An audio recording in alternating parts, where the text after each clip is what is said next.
আচ্ছা তোমরা বলো যে একজন মেকআপ আর্টিস্ট হওয়া অনেক ইজি, তাই না?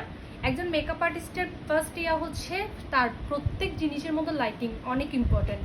আমার অনেকগুলো রিং লাইট আছে তোমরা দেখছো, কিন্তু তারপরেও আমাদের ফটোগ্রাফি ভিডিওগ্রাফি সুন্দর আসার জন্য একজন ক্লায়েন্টের জন্য অনেক ইম্পর্টেন্ট।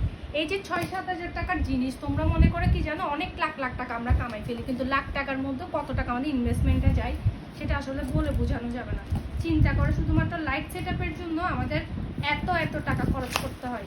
এই যে এখন যেটা আনছি সেটা আরো বড়, আগেরগুলো যেটা ছিল ওগুলো মানে 18 ছিল, 16 ছিল এরকম, আর এখন যেটা আনছি এটা প্রায় হচ্ছে কত ছিল 20 নাকি 22 মনে হয় এটা।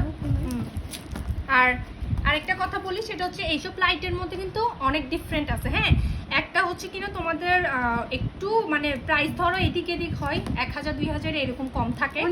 হ্যাঁ, অনেক ক্যাটাগরির আছে। তো যারা একদম মানে এইসব মেকআপ আর্টিস্টরা যারা আমরা কাজ করি, আমরা তো লাইটিং এর ফোকাসটা অনেক দরকার হয়, সেক্ষেত্রে আমরা চাই ভালো জিনিসটা নেওয়ার জন্য।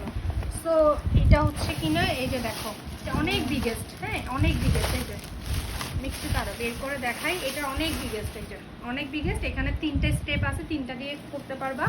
আচ্ছা এটা পরে সেট আপ করে আমি দেখাবো। তারপর হচ্ছে আর স্ট্যান্ডের কথা একটু বলি, এই স্ট্যান্ডের মধ্যেও কিন্তু ডিফারেন্ট আছে। স্ট্যান্ডগুলোর মধ্যে 2 নাম্বারও আছে, 1 নাম্বার আছে। যেগুলো 1 নাম্বার সেগুলো প্রাইস একটু হাই হয়, কিন্তু আমি বলবো সবসময় ট্রাই করবা 1 নাম্বারটা নেওয়ার জন্য।